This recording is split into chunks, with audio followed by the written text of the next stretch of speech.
tree-lined streets, a beautiful park, and old-fashioned charm, it's easy to see why people want to update homes in this neighborhood or put a new one in altogether. It is a good thing. We like to have the neighborhood kept up. We like to have the neighborhood added to, but we want to make sure that it stays historic in value as well, meaning that the front of the homes stay to their period.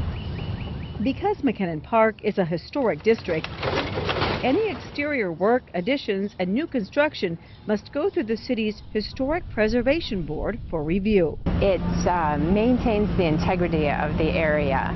So right now that we've determined that the architectural significance is such that it's worth saving. And it tells a story. It tells the history of the city just by the architecture itself.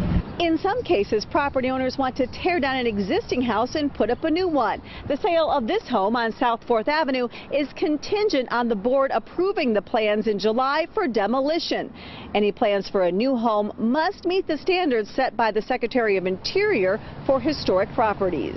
Every time you take a piece of property out of an historic district, it really impacts the entire district. That if everybody just went about willy-nilly and just took a piece of property out, eventually what do you have left?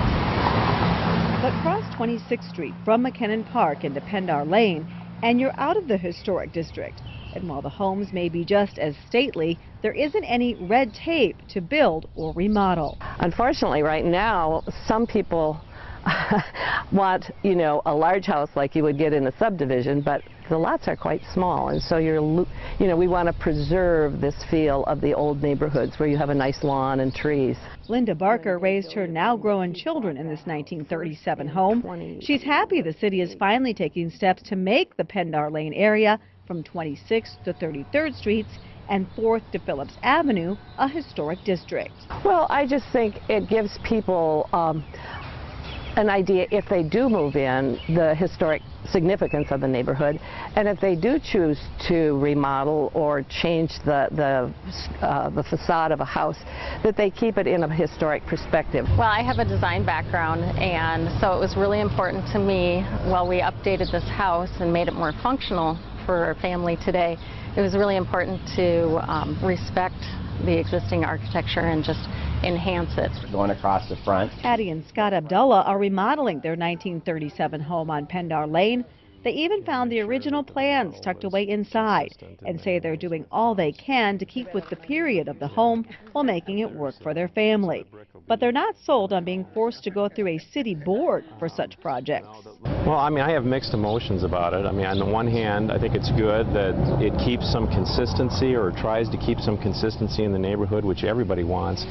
But on the other hand, I'm a person that believes that, hey, when you purchase a piece of property, as long as you're complying with the city's zoning regulations and so forth, that you should be able to do what you want with your house. Abdallah also points out that even if a homeowner's plans are denied in a historic district, they can still go ahead and do what they want with their property eventually.